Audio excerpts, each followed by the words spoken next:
Now, I have to imagine that when you got there in 2012, first of all, I would never have invested in your stock in 2012. What a mistake. What a mistake. I know. but I wouldn't have, because I would have thought this stock price is down to $12. I mean, this business is going to collapse.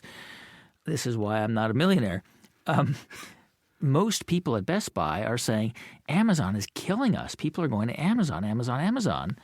You actually decided to partner with Amazon, open a kind of an Amazon store within the store. Yes. So Amazon is, of course, a competitor. I admire them so much. They may be the best company or one of the top companies ever. And I'm a big Amazon customer. This said, Amazon plus Best Buy combined, that's only 25% of the overall market. And so one of the things I tell our investors is Amazon is gaining share for sure. They're a great company. Oh, we're gaining share too. And both companies offer a great experience today. But 25% of the consumer electronics market is Amazon and Best Buy. So 75% is Walmart. Other people, and other, small regional players. And I think that one of the things the two companies share is the view that, focusing on competition is interesting but not fascinating. It's all about a focus on the customer. If you're passionate about understanding the needs of the customers and then creating ways to provide a great solution for the customer, this is how you win. One of the things our customers are interested in is the best available technology. Well, Amazon is, of course, a retailer. They're also a tech company. Yeah. They do these products, and the tablets, remember the televisions? They do the Fire TV. They do these black cylinders that tell jokes, Alexa and Echo products. So they have a great product line. In Best Buy, we've always been clear. That started before my time, but I confirmed it as a strategy. We're going to sell the best products in the market. That includes the Amazon products. And fear, is not a great strategy. Customer focus is a great strategy. So Best Buy, we're a little bit like the Coliseum, where the gladiators come and fight for the interest of the customers. Yeah. We're the place where you can walk into either a site or the stores, and now we go to your home, and you're going to have access to the best technology in the world. You're going to see Google there, you're going to see Apple there, you're going to see Amazon there. We have everybody. Right. Samsung. Take any major tech company. Right. They have a significant presence. Our associates are specially trained. You're going to be able to understand what's possible with technology, because technology innovation is wonderful. Many of us, we don't always know what's possible, what system to choose, how everything is going to work together, and how to keep it going. And so you need help or want help. And we're the place where you can see the technology and get good advice. So you're like Switzerland. You're neutral. Everyone's there, and I like the idea of the Coliseum. Okay, where it's exciting. Right. Switzerland is exciting for skiing, but I'm not sure it's exciting for other things. Switzerland, a little boring, maybe. Okay. I want to ask you about customer service, right? Because one of the obvious advantages of going into a store is you can ask for expertise and help from a customer service rep. My impression is that was true at one time in history in America. You went into a Macy's or a J.C. Penney or a Bloomingdale's and Neiman Marcus. You get expertise. The people offering you customer service had jobs that could sustain a middle class life. Is that model still possible today? Absolutely. And I need to walk you through a little bit how we're thinking about this. In a sense, after the turnaround phase, we worked on defining our reason for being. Who do we want to be? Our purpose.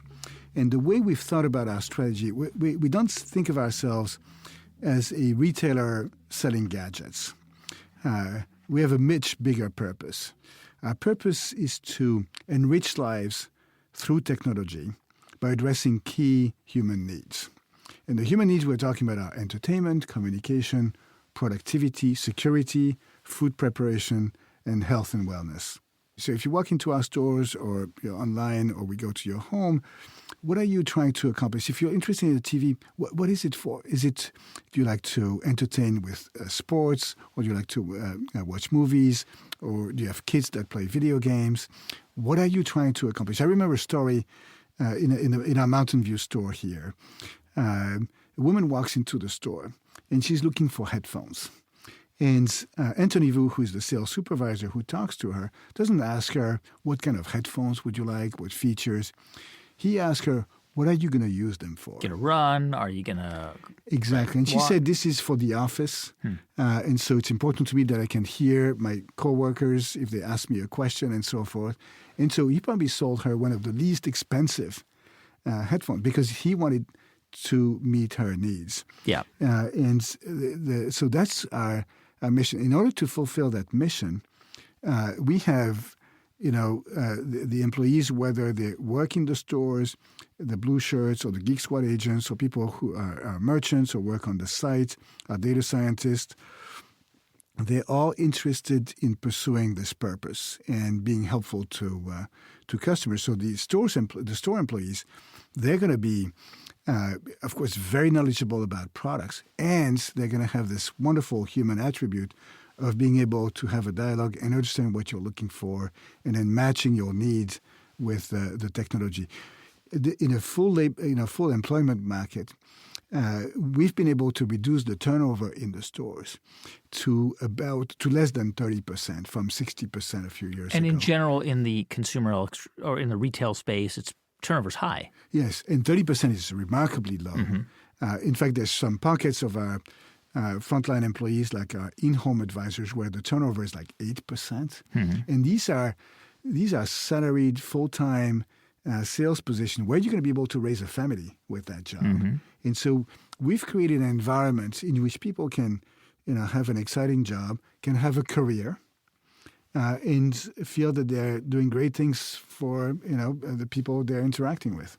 So I want to get back to something you mentioned earlier in the interview about Milton Friedman, of course, the famous economist, who really many people say is responsible for the idea that today corporations believe that their primary fiduciary responsibility is to their shareholders, which means the CEO is focused on the stock price and on the board's demands and on shareholder value because they have to be, right?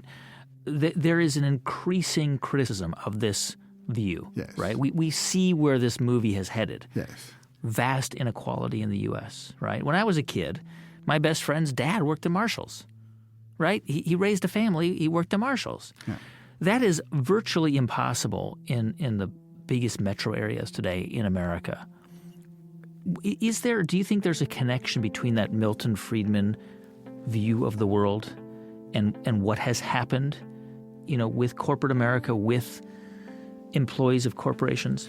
I think there is an increasing view that the Milton Friedman view is deeply flawed. And certainly I believe that there is a completely different perspective. I don't believe for a second that the purpose of a company is to make money.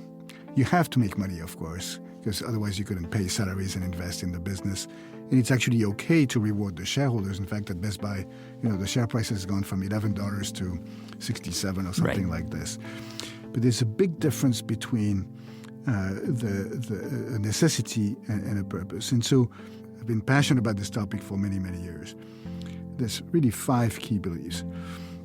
And the first one is the view that as human beings, we're driven by, finding the meaning of our life.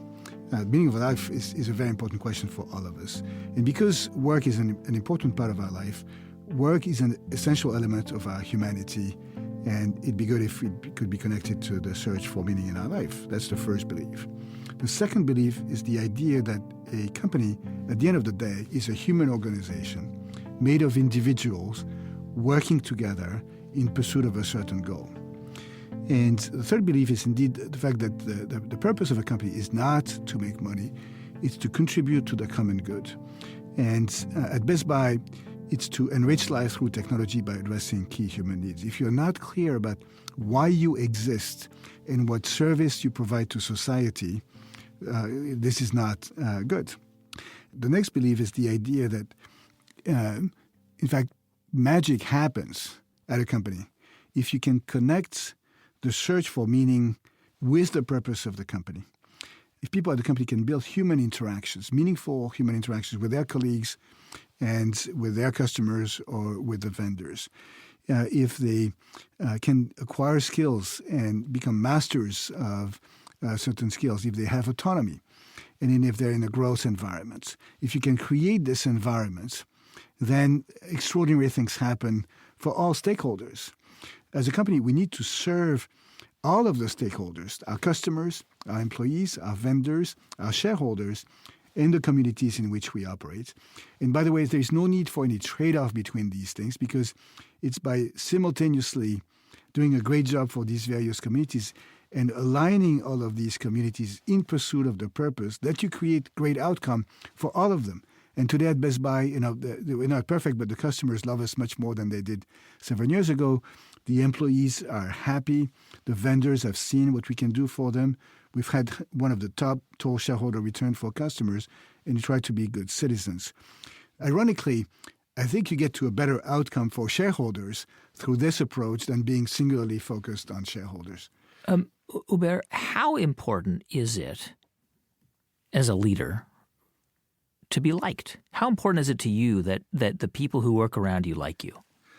I would say it's not about being liked. In fact, there is a danger if you're self-centered. I believe that the greatest danger for all of us as leaders, irrespective of the level at which you're a leader in the company, is if you're seduced by the attraction of power, fame, glory, or money. If your ego is what you're trying to serve, this is a huge danger. I'm not saying you should not be liked. You have to be liked at some level for people to feel motivated to really deliver. You have to inspire, right? Which is very different. So there's a question of who are you serving as a leader? If you believe you're serving yourself or your boss or the CEO of the company, I tell actually our leaders, it's actually okay. But I don't think you should work here. You're not going to be happy. You have a choice, but you should not work here. If you believe, on the other end, that who you're serving are the servants, quote unquote, meaning people on the front line, and your role as a leader is to serve the servants, then this is much more meaningful. So your role as a leader is indeed to inspire. And I believe for a long time that being smart was really important. But that's not my role as a leader, is not to be the smartest person in the room. In fact, there is a danger of trying to appear like this and make sure that everybody knows how smart you are. Because if you're not in the room, nobody can make a decision. And it's not very inspiring, and you're not going to get anywhere. Your role your role as a leader is to create an environment in which others can be successful.